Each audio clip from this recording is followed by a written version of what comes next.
Aujourd'hui, Esther aux Premières Loges est au TNM, au Théâtre du Nouveau Monde, pour la pièce Caligula. Nous venons rencontrer Masha Limonchik, qui, elle, incarne l'amante du personnage principal, Caligula, qui est incarné par Benoît McGinnis. La pièce va jouer jusqu'au 12 avril en supplémentaire. C'est une mise en scène de René Richard Cyr, un texte d'Albert Camus, avec une distribution exceptionnelle. Bonjour, Masha Limonchik. Bonjour. Bienvenue à Esther aux Premières Loges. Merci beaucoup. Merci d'avoir accepté notre invitation. Merci. Donc, on est ici au TNM pour parler de la pièce Caligula, qui est quelque chose quand même. Hein? C'est un gros texte, mise en scène de René Richard Cyr.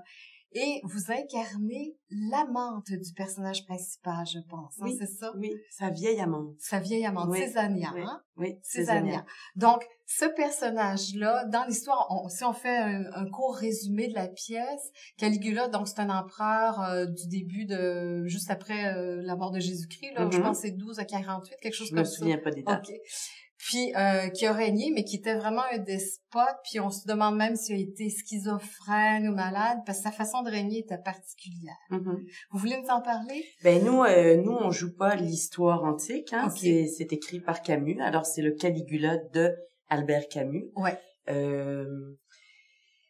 Quand la pièce commence, on va voir Caligula et son amoureuse, et qui va mourir dans ses bras. Et dans l'histoire, il était aussi son amoureuse était sa sœur. Ça commence déjà, okay. Ça commence rough, mais c'était l'amour de sa vie.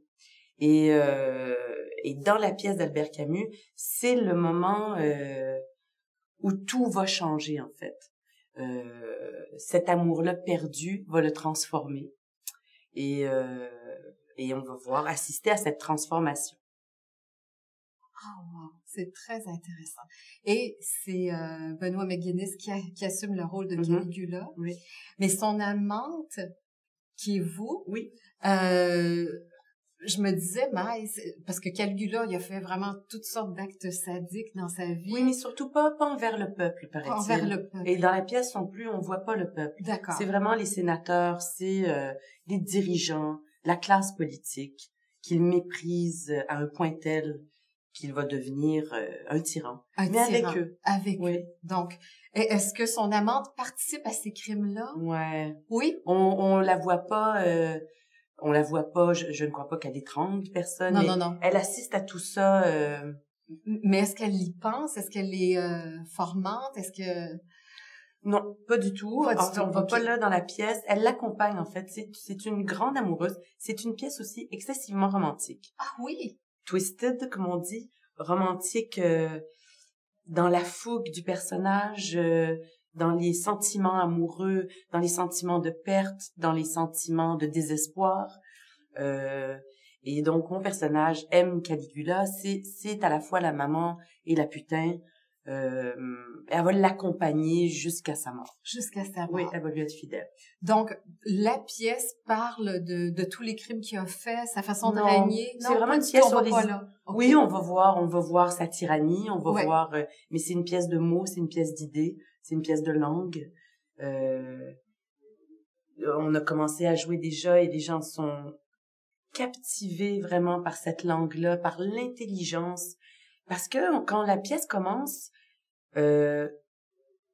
Camus, qui est un grand homme et un homme intelligent et doué, grand philosophe, nous fait apprécier la pensée de ce Caligula. Et on se met à l'aimer et on se met à le prendre en pitié, on se met à souffrir pour lui. Et ça met le spectateur dans une position très désagréable, ce qui est très intéressant. Oui, c'est très intéressant. Parce que, d'après ce que j'ai lu, c'était un idéaliste, Caligula, quelque part. Oui. Hein? C'est ça, ses idées, c'était vraiment, là, il voulait une forme de perfection dans son modèle personnel. Exactement. Puis, et ça a du sens. Ah oui. Mais lui, il va jusqu'au bout de cette pensée-là, et jusqu'au bout, il y a la mort. Et il y a le meurtre, et il y a la perte des êtres chers, il y a la cruauté. Et c'est intéressant des fois je m'amuse, je suis dans l'auto puis je me dis est-ce que je suis capable de voir Donald Trump et d'imaginer la personne... Oui. Je suis pas capable. Je suis pas capable. Mais quand vous allez au TNM, vous serez capable de vous mettre dans la peau de cet homme-là. Et moi, je vais dire, par exemple, à un autre personnage, pense à Caligula, puis essaie de le comprendre. Ça va être dit 2 fois, je crois, dans la pièce. Essayons tous ensemble, les personnages et le spectateur, de comprendre. C'est peut-être la seule façon d'arrêter ces hommes-là, peut-être. Oui, je comprends. Puis donc, est-ce que je comprends que finalement, le désir de présenter cette pièce-là, c'est un peu de radoucir le regard sur certains despotes un peu... Non, pas du tout. Non, on n'a jamais pensé à ce que ce soit... à ce qu'on pense à... Non, ou quoi que pas ce du tout. soit. C'est beaucoup plus philosophique et romantique dans une très belle langue. C'est poétique aussi. C'est vraiment un bonheur que de jouer ces mots-là et de les entendre pour le spectateur. Je suis très étonnée parce que je me préparais à vous demander comment est-ce qu'on fait pour incarner un personnage sadique. Mais d'après ce que je comprends, vous êtes carrément une amoureuse. Oui, et par amour pour lui, je vais le suivre dans elle est sadique, comme probablement on a tous une petite parcelle de nous. Oui, tout à fait. De toute façon, quand on voit toutes les guerres qui sont perpétrés, tous les crimes qui sont perpétrés, c'est beaucoup par des gens qui sont comme vous et moi. Oui. À cause des circonstances, à cause des religions, à cause des fratries, des guerres entre patries, entre familles, entre l'Allemagne nazie, ça s'est pas passé juste avec des soldats. Les gens ordinaires ont participé à ces crimes-là. Tout à fait. Donc, c'est une façon d'humaniser mais c'est-à-dire, c'est notre relation au pouvoir. Que savons-nous si on a le pouvoir? Comment est-ce qu'on va le gérer? C'est difficile, je crois, gérer le pouvoir. Tout à fait. Je le sais pas, j'en ai pas. Ouais, voilà. La conclusion est claire pour nous, en tout cas. Donc, la pièce est au TNM jusqu'au 8 avril. Ah, et on a des supplémentaires. Il y a des supplémentaires, c'est le 9, 11 et 12, je crois. 12 avril. Masha, vous êtes native de Montréal? Oui. Oui. D'un père ukrainien et d'une mère de Trois-Rivières. Exactement. Hein, c'est ça? Oui. Donc, c'est ça la beauté de votre beau nom de famille. Puis, probablement je dirais un physique qui est un petit peu différent. Des belles qualités de cheveux. Non. Oui. Ouais. Les cheveux frisés, ça, je sais pas. Si ça vient de l'Ukraine? Non, ma mère, elle a les cheveux frisés, en fait. Oui. OK. Oui. Et puis, vous avez fait votre formation à l'École nationale de théâtre? Oui, c'est bien ça. Oui. Puis, suite à ça, les choses ont déboulé très rapidement, je pense, hein? Théâtre et cinéma, télévision. En fait, je suis partie en tournée avec Robert Lepage tout de suite en sortant de l'école. C'est comme ça que j'ai commencé ma carrière. C'est comme ça que ça a commencé. Ouais. Alors, j'ai fait 5-6 ans de tournée avec des shows, 3-4 spectacles. Plusieurs pièces de théâtre. OK, avec Robert Lepage. Ouais. C'est une bonne école. Oui. Hein? C'est une deuxième école. Oui, voilà. J'en suis convaincue. Ouais. Et puis ensuite, est venue La Vie. Ouais. Qu'on vous parle souvent, sûrement, là. Avec Stéphane Bourguignon, qui est l'auteur. Mm-hmm. Puis ensuite, on dit que vous êtes sa muse.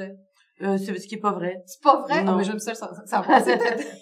Non, c'est pas vrai. Il me trouve bonne, puis il écrit, puis ça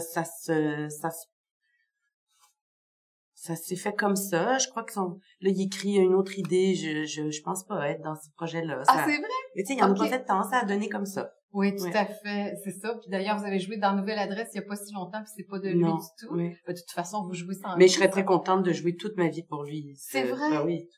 Je pourrais passer ma vie à jouer du Bourguignon. Ouais. Très talentueux, c'est certain. Ouais. Puis là, il y a justement, en fait, La Vie, les personnages que vous avez eus, en général, à la télévision, au cinéma, c'était pas vraiment des personnages dramatiques comme ce que vous incarnez, qui est un peu plus dramatique au théâtre présentement. Mais il y a Fatal Station, qui, ça, est vraiment plus dramatique d'après ce que je comprends. Hein? Oui, c'est plus sombre. C'est vrai que j'ai fait beaucoup de spectacles de théâtre dramatique. Plus dramatique aussi. En fait, j'ai surtout fait ça. Puis c'est vrai qu'à la télé, j'ai pas fait beaucoup de télé non plus. J'ai pas fait de téléroman. Tu sais, c'était très sporadique ma présence à la télévision. Puis ça a donné que c'était des personnages, pardon, mon nez me pique. Il n'y a pas de problème. Ça a donné que c'était des personnages plutôt sympathiques. Et puis Fatal Station, c'est plus dense. Ouais. Plus dense. Ouais. Votre personnage, comment est-elle? Elle est je pense que c'est des malheurs qui arrivent à elle. Elle est pourchassée par quelqu'un. Elle va aller dans un village. On ne sait trop pourquoi ce village-là. On va l'apprendre pendant la série. Elle a un plan. Mais sa vie est menacée. Et c'est comment... C'est un thriller psychologique. Je suis pas le rôle principal, je suis plutôt le catalyseur parce que j'arrive dans ce village-là et par moi on va connaître plusieurs personnages de ce village-là, en fait.